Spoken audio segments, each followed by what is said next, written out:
Fatigue, morosité, ennui. Avant de penser que votre collègue en est la cause, faites un rapide constat. Dehors il fait gris, il fait froid, les arbres ont perdu leurs feuilles et la nuit tombe de plus en plus tôt. En somme, tous les parfaits ingrédients pour se concocter une petite dépression maison. Mais pas de panique, à chaque mal son remède. Et là, en l'occurrence, les remèdes, c'est pas ce qui manque. Direction Markolsheim pour faire un premier point sur les huiles essentielles qui nous font du bien pendant l'hiver. On va voir tout ce qui est huiles essentielles qui sont riches en ester. L'ester est une molécule qui permet de favoriser la production d'endorphines, du coup responsable du bien-être, le fait qu'on se sente bien pendant cette période hivernale qui est source de déprime, où on est un peu fatigué. Donc on a par exemple l'huile essentielle d'ylang, qui est très douce au niveau odeur, qui va permettre d'agir contre le stress, qui est tonique également. On a l'huile essentielle de petit grain bigaradier, également riche en ester, l'huile essentielle de néroli. Autre huile qu'on peut citer, c'est la lavande officinale, qui est également riche en ester, qui va permettre de réguler l'état nerveux de la personne qui va l'utiliser. On peut aussi citer l'huile essentielle d'épinette noire, par exemple. Là, ce seront des esters qui vont permettre de stimuler l'immunité de la personne et qui vont aussi permettre de combattre une fatigue chronique. Une large gamme d'huiles donc qui vous permettront sans doute de trouver votre bonheur. Pour en profiter, plusieurs méthodes s'offrent à vous. Pour les huiles essentielles, on peut les utiliser soit 1 à 2 gouttes au niveau des poignets. On va frotter les poignets, on va sentir de cette façon-là. On peut également utiliser les huiles essentielles en diffusion. Attention, pas plus que 10 minutes, 1 à 2 fois par jour. On peut les utiliser en massage, en dilution dans de l'huile végétale. On va masser soit ici au niveau du plexus solaire, on va masser la plante du pied.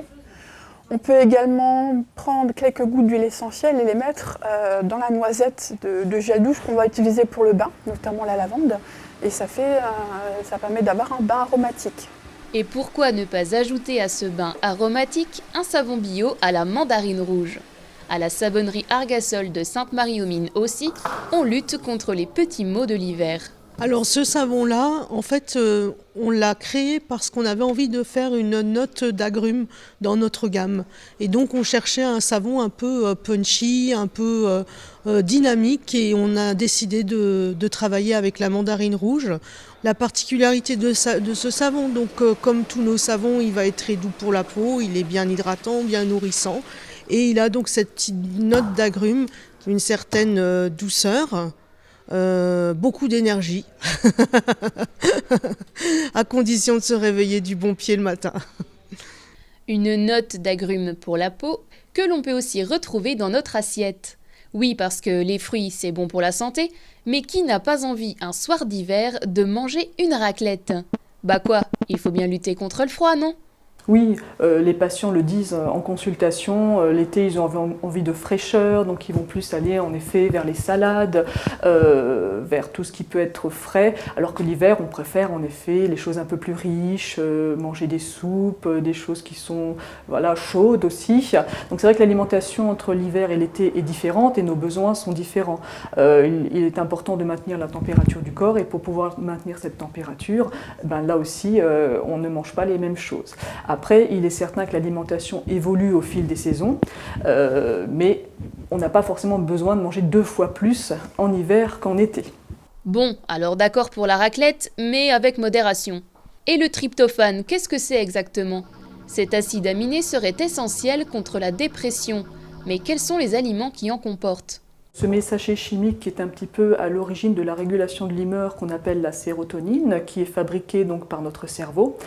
Et donc certains aliments vont aider à sa fabrication, à sa distribution, mais aussi à sa réception.